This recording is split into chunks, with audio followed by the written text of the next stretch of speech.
Okay, so the key actions from this class: number one, be ready and look forward to meeting Allah subhanahu wa ta'ala.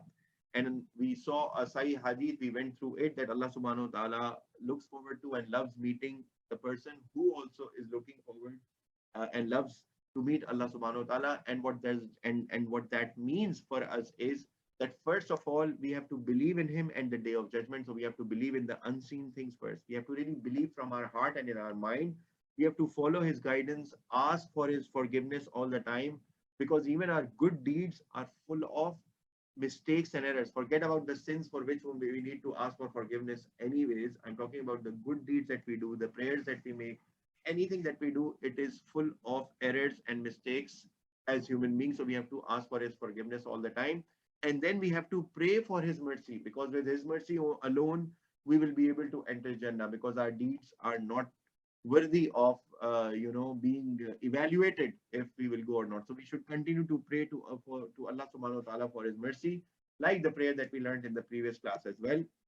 So these are the, so we have to really get ready. And I love the articulation that Ahmad shared with us, that this world or this life is like, for us, like a dressing room where we are getting ready to and prepared to meet Allah subhanahu wa ta'ala. So we have to make sure that we are well dressed, well ready, crisp, and with everything that we need. So follow all the things that Allah subhanahu wa ta'ala asks us to follow, and avoid everything that Allah subhanahu wa ta'ala asks us to avoid us or is haram, so that we are in our best form to meet Allah subhanahu wa ta'ala, inshallah.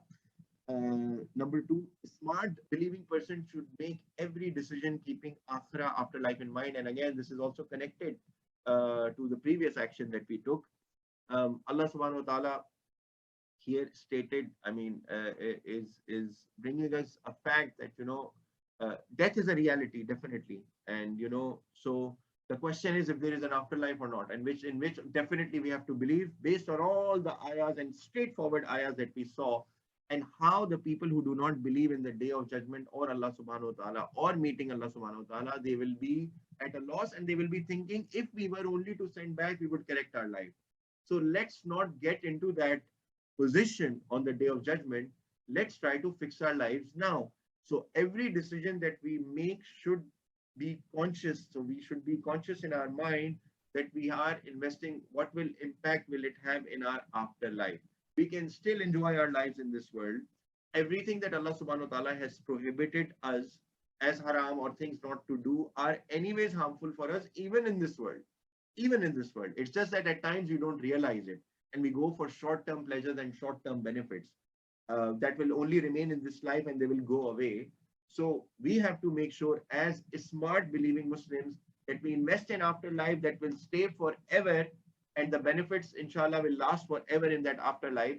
So we have to make every small and big decision of our life thinking, what impact will it have for my afterlife. And last point, denying the Holy Prophet Muhammad sallallahu alaihi wasallam is like denying the ayahs of Allah subhanahu wa ta'ala. And Allah subhanahu wa ta'ala clearly stated this in this ayah, that they are not just denying you, but actually they are denying the signs or ayahs of Allah subhanahu wa ta'ala. And here the key action for us is, and some people think that but Quran is the book of Allah, so I follow Quran. And I don't follow hadith or sunnah of the Holy Prophet Muhammad sallallahu alaihi wasallam, because Quran is the book, it is intact, and all the instructions are there, and I can read myself, and it's between myself and Allah subhanahu wa ta'ala, and it's one to one, and all of those things that people say.